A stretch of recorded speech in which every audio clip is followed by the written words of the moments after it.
que não te contaram sobre o Porto Maravilha? Olá, aqui é Carlos Murdock, arquiteto e urbanista e, acima de tudo, carioca.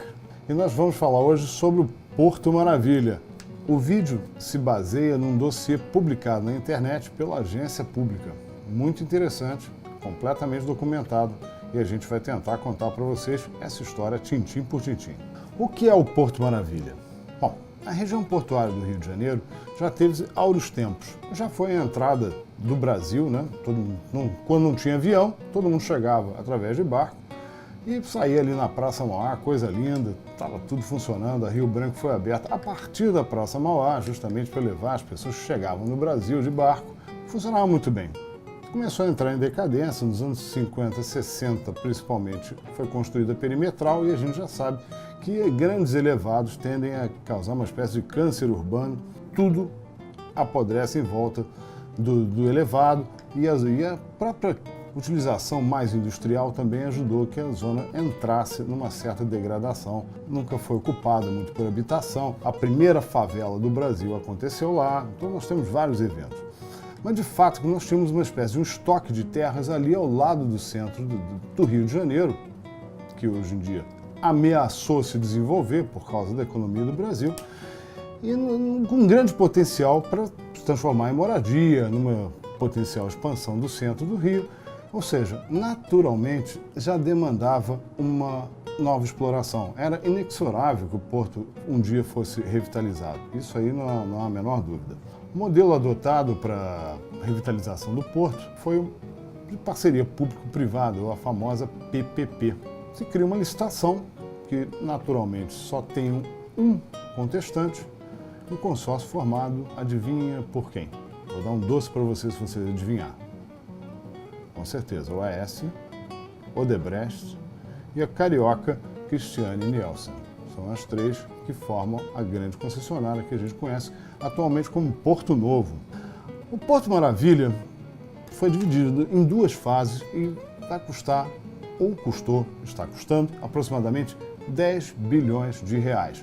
Adicionados a mais 1,1 bilhão para o nosso querido VLT, Veículo Leve sobre Trilhos, e mais apenas 32 milhões para o programa Morar Carioca.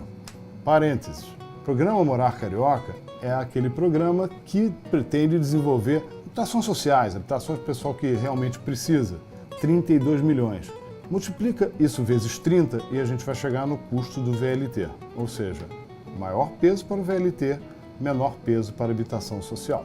Em 2009, o Ministério das Cidades é afastado desse processo. Então, todas aquelas ideias que se tinham de fomentar a moradia no centro, essas ideias são colocadas para escanteio. A prefeitura e o consórcio em si passam a administrar esse novo direcionamento do porto. Então, tudo que o Ministério das Cidades tentou colocar meio que desaparece do planejamento original. A impressão que a gente tem é que foi feita uma grande aposta no que a gente vai chamar de pré-sal, né? Ou seja, no Rio de Janeiro como futura capital do petróleo e com a necessidade de abrigar grandes áreas comerciais, grandes empresas. Então, o Porto Maravilha, que a gente conhece hoje, é um reflexo desse momento em que todo mundo jogou todas as fichas no petróleo. Como é que a gente paga esses 10 bilhões? Para isso se utilizou uma técnica chamada venda de CEPACs, que é uma sigla complicada, mas vamos entender. CEPAC quer dizer Certificado Potencial Adicional de Construção. Um nome complicado para uma coisa simples. Imagina você que você tem uma casa de um andar, um pavimento só. E aí, de repente, a prefeitura te deixa construir mais 9 andares em cima. Ou seja, você pode vender, demolir a sua casa e construir um prédio de 10 andares. O CEPAC, exatamente, é essa venda desse terreno no ar que não existe ainda, né? Que você pode construir, potencial adicional de construção. Então você valoriza a terra e você vende esse potencial. Agora vamos ver quem comprou esses CEPACs. Quem comprou esses CEPACs? O pessoal todo gosta de falar, não, o Porto Maravilha é um investimento privado. Eu vou dizer que não é bem assim, porque quem comprou esses CEPACs fui eu e você. Como assim? Eu e você? Sim.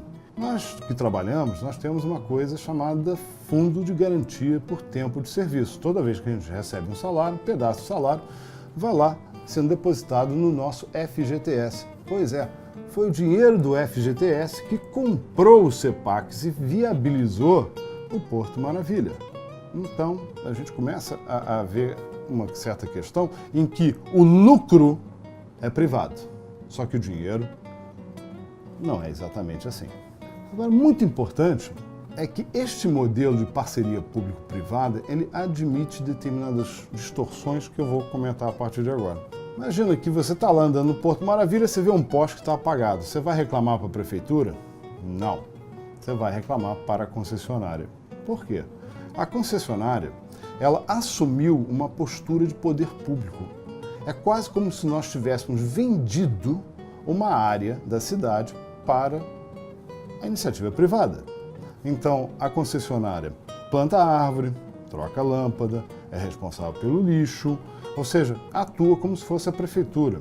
Esse modelo é muito perigoso. Por quê? Porque o próprio consórcio, ele decide o que vai fazer ali. Isso acabou provocando muitas remoções de pessoas que já moravam lá há muito tempo. Nós tivemos inúmeras remoções no Porto Maravilha, a ponto da professora Raquel Ronick da USP, que já foi uma das figuras principais do Ministério das Cidades, tendo denunciado essas remoções à ONU, isso aproximadamente em 2009. Qual é a questão e qual é o problema que a gente tem com este modelo de vender um pedaço da cidade para a iniciativa privada? Primeiro, que já estão pensando em colocar esse mesmo modelo para a Zona Oeste. Ou seja, se vender um pedaço da cidade para um consórcio, vai ser o quê? Campo Grande Novo, alguma coisa assim, que vai te prometer mil maravilhas e que no final das contas vai ordenar o espaço público da maneira que eles bem entenderem. A gente sabe que não é bem assim, que a gente não pode deixar tudo na mão apenas do capital privado, porque a única intenção do capital, que é importante que exista, eu tenho que frisar, mas a única importância é a autorreplicação desse dinheiro, desse investimento. As empresas não foram criadas para dar prejuízo, elas têm que dar lucro. Que bom que dão lucro e que bom que geram emprego. Só que isso tudo tem que ser balanceado pelo poder público, tem que ser balanceado pelo governo, balanceado por quem comanda. Tem que ser organizado, não pode ser bagunça. Por isso que a gente tem que entender o que acontece na nossa cidade. Aqui Carlos Mordoc, um grande abraço.